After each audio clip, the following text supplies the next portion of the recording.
kalau langsung kasih kontan Alhamdulillah, kemacetannya alhamdulillah. untuk tadinya saya juga udah aduh gimana nih, tapi karena temanya sabar saya coba berdoa dan alhamdulillah saya sehat-sehat ya.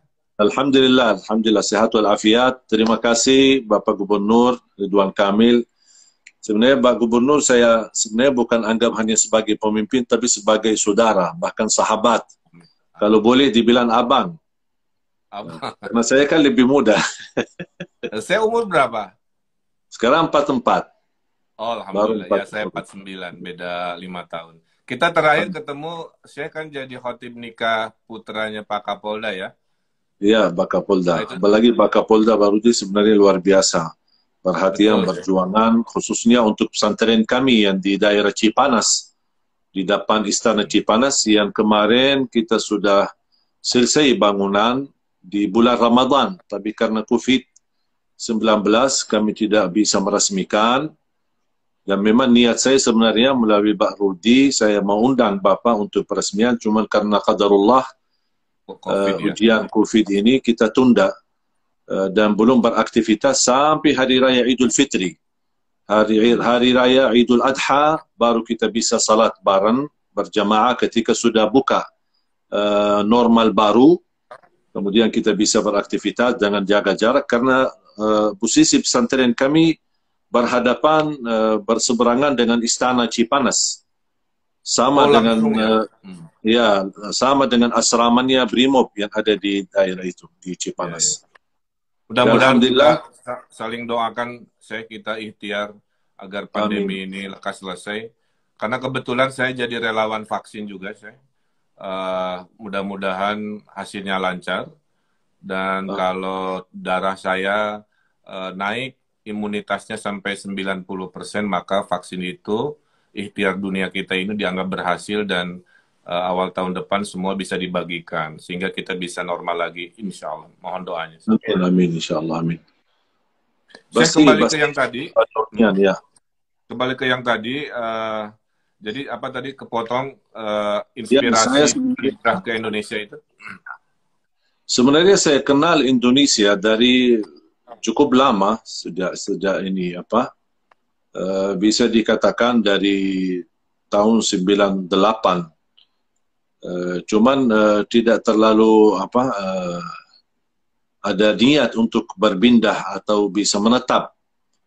Kecuali di 2008 ketika saya diajak ke Indonesia untuk silaturahim, bisa mengenal keluarga karena saya mendapatkan berita saya punya saudara bisa dibilang keponakan, beliau sebagai ketua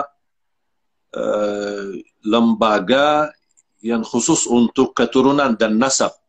Kalau di Indonesia kan ada Rabita Alawiyin yang berkait darahnya dengan nasab turunan Nabi Muhammad SAW. Ada juga keturunan nasab-nasab dari kabilah-kabilah, suku-suku dari Hadramaut.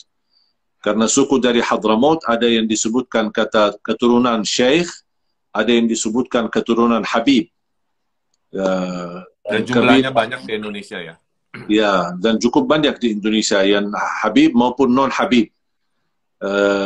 Dan kebetulan ketika saudara saya memiliki niat untuk mendata seluruh keluarga fam Jabir yang ada di dunia ini, maksudnya di negara manapun. Kabilah Jabir. Ya, dari fam Jabir ini ternyata kami mendapatkan sejarah ada cukup banyak di Indonesia. Yang terbanyak ada di Lombok, kemudian ada di Cirebon, Madura, kemudian juga di di Malang, di Surabaya, di Bumi Ayu,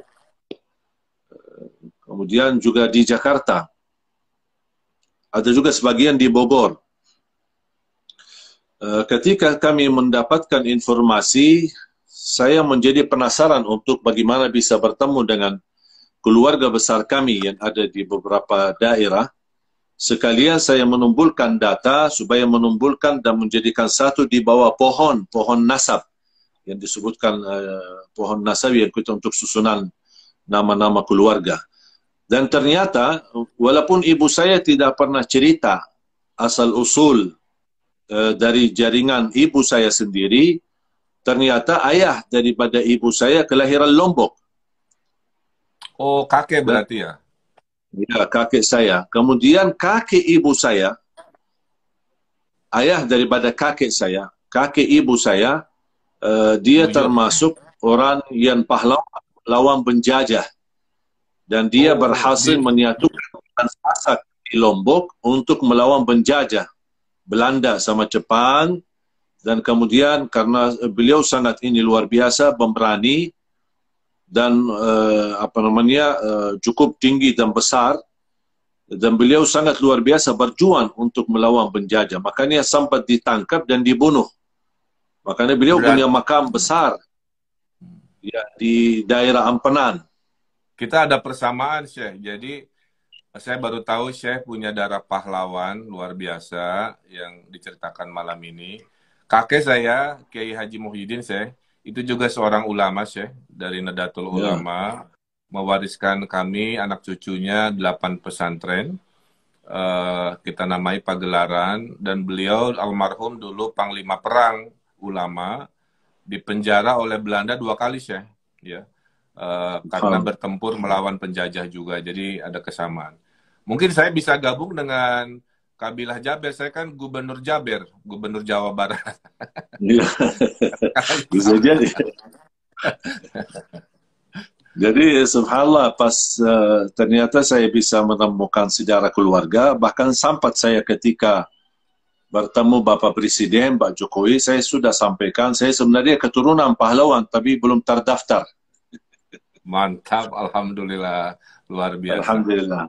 Dan subhanallah, memang barangkali Allah punya rencana ketika kakek daripada ibu saya yang sudah dibunuh sama penjajah, kemudian punya makam di Ampenan, terus kemudian ayah daripada ibu ketika sudah bapaknya meninggal, dia berpindah ke Arab, berhijrah ke Arab, kemudian nikah di Arab, dapatlah ibu saya, kemudian ibu saya pun nikah di Arab, dapatlah saya, dan saya kembali ke Indonesia, dan kemudian mendapatkan anak saya, tiga-tiganya lahir di Indonesia. Jadi subhanallah, bisa kembali berputar. Kakek lahir di Indonesia, sekarang keturunannya juga ada yang lahir di Indonesia. Atau istilahnya pulang kampung. Kalau bahasanya, saya sebenarnya pulang kampung ini. Mudik.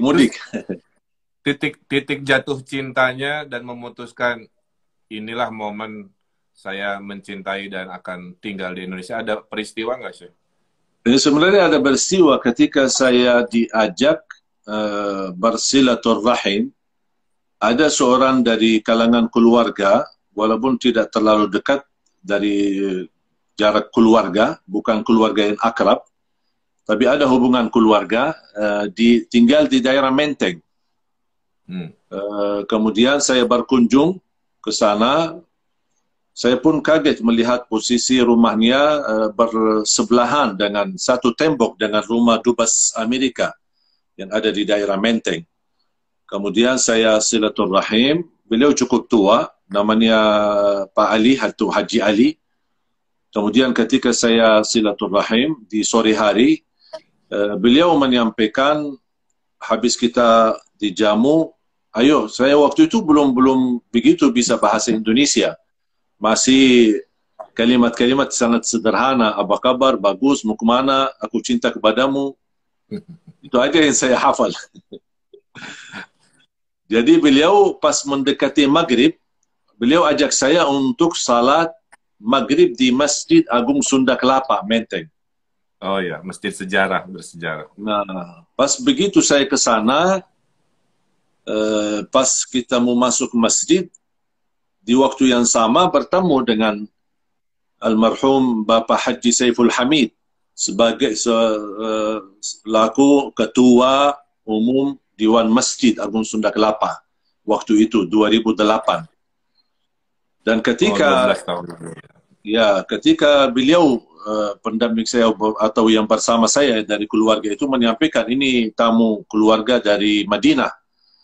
beliau langsung sebagai pengurus masjid menambil kesempatan, oh Madinah, imam, jadi imam. Dia minta jadi imam. Gitu.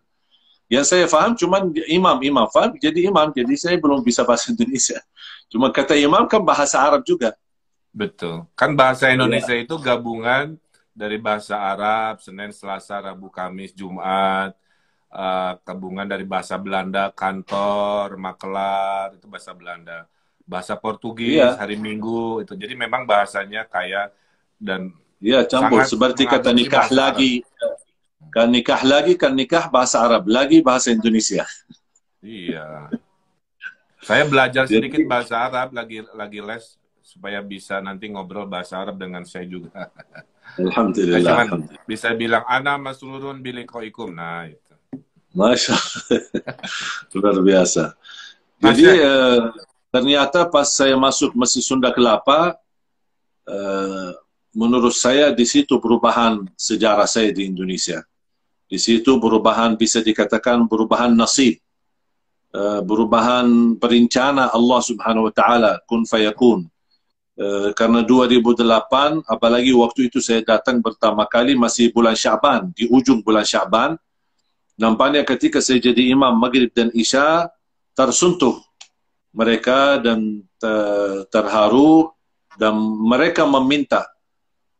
Dan kebetulan waktu itu salat Isya diikuti dan dihadiri oleh Bapak JK, Pak JK. Waktu itu masih wakil presiden.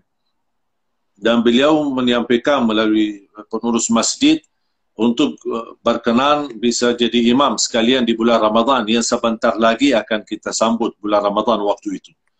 Dan alhamdulillah bisa jadi imam tarawih tahun 2008, imam tarawih lagi diminta 2009, diminta lagi 2010. Sambil saya menjadi imam tarawih sambil buka majlis tahsinut tilawah, belajar ngaji bagi jamaah umum yang belum bisa melancarkan bacaan karena apalagi bahasa saya sangat terbatas. Tapi karena sering bergaul dengan mereka dan juga ada seminar khusus selepas tarawih terbatas untuk orang-orang tertentu yang bisa hadir. Alhamdulillah dari sering saya bergaul dengan jamaah, dengan pemuda-pemuda masjid, dapatlah bisa belajar bahasa Indonesia, membuat pengurus masjid Sunda Kelapa tertarik, mengikatkan saya dengan kontrak sekalian menjadi penceramah tetap di Masjid Agung Sunda Kelapa sekian tahun dan alhamdulillah menjadi pertama pusat perjuangan dan pertama mulai dari nol berdakwah di Indonesia adalah Masjid Agung Sunda Kelapa. Dan subhanallah berjalan waktu sampai tahun 2011 ketika saya diundang buka puasa bersama di diaman Bapak Marzuki Ali waktu itu di rumahnya beliau di diaman waktu masih beliau ketua DPR RI.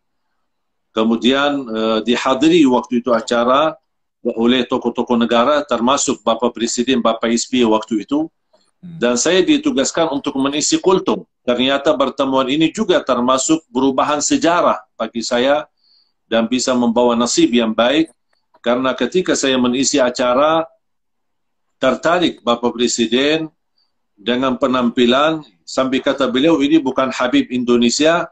Saya sampaikan ya saya bukan Habib Indonesia tapi saya dari Madinah.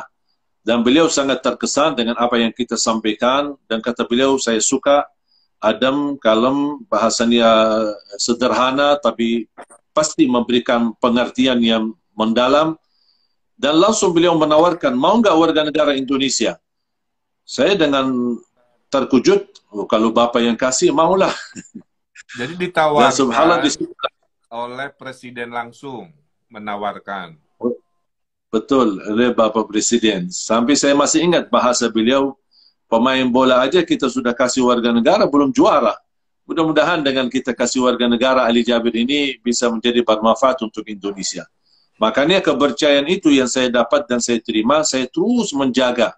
Dan terus saya berusaha memberi yang terbaik untuk Indonesia. Bukan hanya dari dalam dakwah, tapi juga harus juga dari segi bersikap, berakhlak dengan masyarakat. Dan saya bisa membuktikan hanya saya berupaya dan berusaha untuk meniru akhlak Nabi Muhammad SAW.